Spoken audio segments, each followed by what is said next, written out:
Uau! Uau!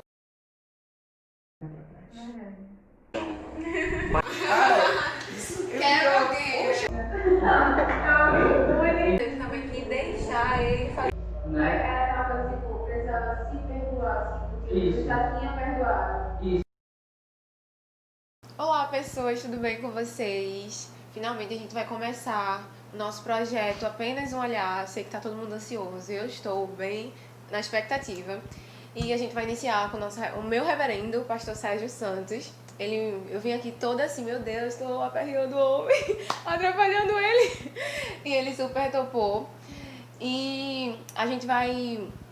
Eu sei que vocês vão ser muito ministrados, assim, com esse projeto, com a vida dele. Ele tem muito que contar e eu me sinto muito honrada de estar aqui sentando com ele para escutar as experiências dele, tudo aquilo que ele viveu e que Deus tem feito na vida dele. Então eu sei que vai desbravar, vai destravar algo na tua vida e que isso vai te ajudar a romper no sobrenatural. Amém. Paz, pastor. Paz. Pra gente iniciar, eu sei muito, é sério, eu sou muito grata, assim, eu me sinto muito honrada de estar aqui escutando o que o Senhor tem a dizer. Eu sei que o Senhor tem muito a dizer. Eu sei que sua vida é uma bênção, não só na minha vida, como na vida de muitas pessoas. E eu sei que isso vai, cara, impactar muitas pessoas, vai mudar a vida de muitas pessoas e vai ter um alcance que a gente nem imagina. E pra iniciar, assim, eu queria lhe fazer uma pergunta, que é a chave de onde tudo começou, como foi que o Senhor se converteu? Como foi o seu primeiro encontro, assim, com Deus? Do Senhor dizer assim, eu quero aceitar esse Jesus pra minha vida. Eu acho que tudo já está no plano de Deus. Com 14 anos de idade, eu entreguei a minha vida para Jesus. 14? 14 anos. Eu estou agora com 66, então já faz um bocado de tempo. Naquela época era um pouco diferente, pouco não, muito diferente. Eu não entendi muito, mas alguém perguntou se eu queria Jesus, eu aceitei Jesus. Não entendi, vi um monte de gente chorando, um monte de gente ali sendo cheio do poder de Deus, e eu queria isso para a minha vida. Mas era muito poucos evangélicos na época. Por exemplo, em uma fazenda que a gente morava, tinha lá umas 30 famílias, só tinha uma família de crente, de cristão. E então, ao aproximar desse pessoal, eles me convidaram para o culto e eu aceitei Jesus. E aí mudamos para outros lugares e não tinha estrutura como tem hoje na nossa igreja, grupo de jovens, e isso levou a gente a ser um frequentador de uma igreja ou outra, mas não me firmei. E depois a minha família, pessoas da minha família se converteram, minha mãe, minhas irmãs. Então depois que eu casei, já com 20 e poucos anos de idade, é que juntamente com a pastora Mariana, hoje, nós tomamos uma decisão, até com a conversão dela, me levou a tomar aquela decisão definitiva. E nessa época já foi um chamado para o ministério. E foi um chamado que eu trabalhava numa empresa, na rede ferroviária, já há 12 anos, que eu comecei muito jovem a trabalhar. E fui lá ao meu chefe, os engenheiros, pedi demissão. E ele perguntou, você vai fazer o quê? Eu disse, vou ser pastor. Ser pastor. Então... Foi um choque. Foi um choque. Ele ficou assim, ser pastor, se olha que nem batizado eu era ainda, mas já pedi demissão para ser pastor. No dia que ele me deu a demissão, eu vim embora para casa, já passei num local, onde estava vendendo um caminhão, comprei o caminhão, né, porque já era antigo no emprego, tive condições de comprar um caminhão. Cheguei em casa e dias depois a gente tinha ido para Belo Horizonte com a mudança em cima do caminhão e ficamos alguns dias com a mudança em cima do caminhão até conseguir uma casinha para a gente morar. E aí fomos então frequentar a igreja, procurar matricular no Instituto Teológico, e começou os primeiros passos, foi assim. E aí foi uma ida sem volta até hoje. O senhor foi o primeiro da sua casa a se converter com os 14? Na época que eu aceitei Jesus, eu fui o primeiro. Mas depois, outros, né, minha mãe, minha irmã, ela se tornou pastora primeiro do que eu. Uau! O senhor abriu e eles... Depois, Uau! em lugar diferente, né? Foi aonde a gente ficou sabendo da conversão deles, e a minha irmã foi pastora primeiro, e nessa época a gente já estava seguindo também um projeto, já casado, junto com a pastora Mariana, e nós estávamos pela fé, atendendo o chamado de Deus, sem saber para onde íamos, o que tinha pela frente. E quando o senhor viu, eu acho que até, não sei se já me respondeu, mas que não tinha mais volta, assim, que o senhor tinha entregue tudo a ele, porque o senhor abriu mão do trabalho, mudou de cidade, por um chamado, por um propósito que o senhor colocou no seu coração. E quando foi que o senhor viu que a vida que o senhor levava em si, Deus tinha muito mais, assim, para o senhor, que o senhor nem imaginava? O chamado, eu na época não pensei nisso, mas eu acho que a gente fez mais ou menos como Eliseu.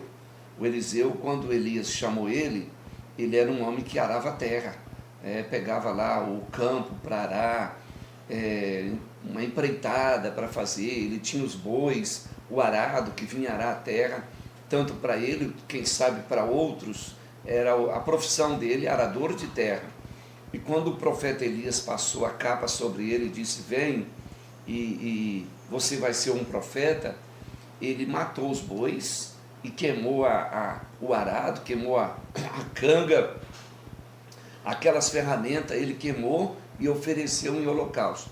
Então, quando Deus nos chamou, eu já tinha pedido demissão, já tinha saído da empresa, então a gente já ficou realmente nas mãos de Deus e na dependência de Deus. E isso foi assim, uma fé, mas a gente não, hoje eu fico analisando que foi a fé, mas na época todo mundo via como loucura, porque a fé é uma loucura. Aquelas pessoas que oram para você se converter, que ora para você mudar de vida, mas quando você muda de uma vez, eles acham que aquilo é loucura. E no nosso caso, que nesse tempo, casado, já tinha a nossa primeira filha, a Bianca, nesse período todo, e logo depois vinha chegando a Flávia, a gente partiu para uma terra onde a nossa dependência era 100% de Deus. E nesse período houve muitas propostas, inclusive da própria empresa que trabalhava antes, propondo o retorno, convidando o retorno. E foi uma decisão que não está externo e não está na lógica, ela está dentro da gente. Deus, ele trabalha dentro, uma convicção. Você não vê, mas sabe que existe. Então, nós não temos dúvida que foi um chamado de Deus. Agora, aquela convicção mesmo, que não tem como retroceder, ela acontece depois do batismo no Espírito Santo. Porque o batismo no Espírito Santo é um domínio total na nossa vida, não apenas uma visita do Espírito, não apenas sentir a presença do Espírito, mas sim ele entrar dentro da gente e a vida da gente não ser mais nossa, mas ser dele. Dizer como os apóstolos diziam, não sou mais eu quem vivo, mas é ele quem vive em mim. Então nunca pensamos em retroceder. Foi uma entrega total. Assim. Entrega total de queimar o boi e cortar o arado e não ter mais para onde voltar. E a partir daí, soltar o cabo da nau e jogar o remo fora e deixar o Senhor conduzir o barco. Amém. Eu falo sempre nisso, nesse texto que diz, solta o cabo da nau, toma o remo na mão. No nosso caso, jogamos o remo fora. Aonde vai dar, nós não sabemos. E deu que estamos aqui. O senhor imaginava que estaria hoje, assim, presidente, coordenando igreja, à frente de pastores, quando o senhor aceitou e foi para esse propósito, assim, que Deus lhe deu? O senhor achou que ia estar aqui? Não, nunca.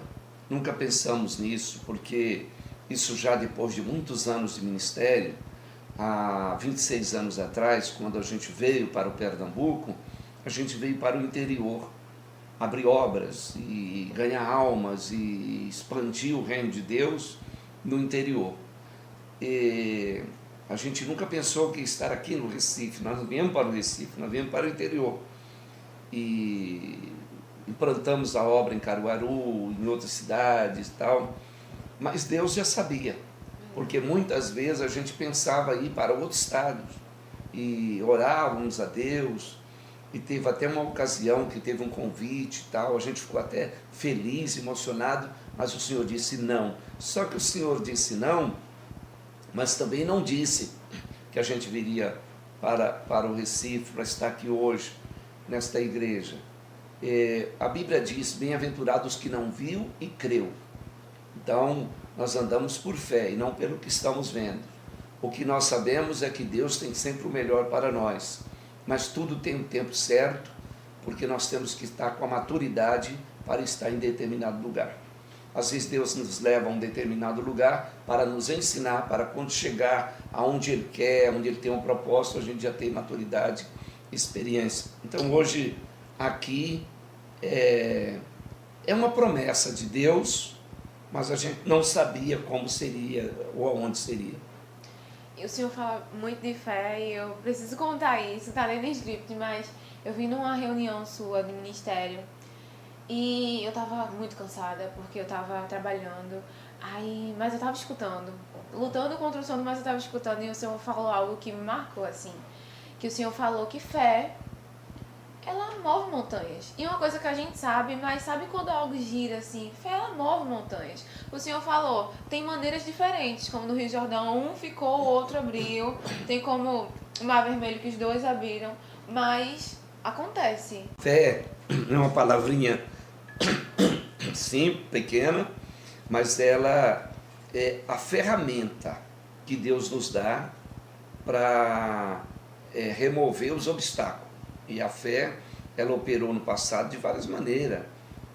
Você está falando aí no caso de Moisés, o Senhor lembrou ele, o que tem nas mãos, lembra que eu te dei lá atrás, use. E ele tocou, o mar abriu. Nós temos o caso do profeta que tocou na água, o profeta Elias tocou na água, o Jordão abriu, Eliseu também. Mas no caso de Josué, o rio parou e a água correu, então fez um monte de água de um lado para eles passar. Então tudo é possível ao que crê. E hoje nós temos que andar na fé. A Bíblia nos orienta a andar na fé. E andar na fé não é não andar naquilo que nós estamos vendo. Vale a pena andar na fé. Amém. Gente, eu tenho só a agradecer muito, muito. E eu preciso repetir que o senhor é muito bênção na minha família. O senhor não, mas a sua família não tem nem noção, a senhora pastor Mariana, do quão vocês são importantes, do quão o senhor tem nos ajudado nessa caminhada, entre altos e baixos. E nós somos muito gratos e eu me sinto muito honrada de estar conversando com o senhor e ainda ganhei um livro, gente. Pelo amor de Deus. Muito obrigada. Obrigada, gente, por ter acompanhado e até a próxima entrevista. Espero que vocês... Eu espero não, sei que vocês foram muito abençoados, como eu fui. Muito obrigada. Beijos.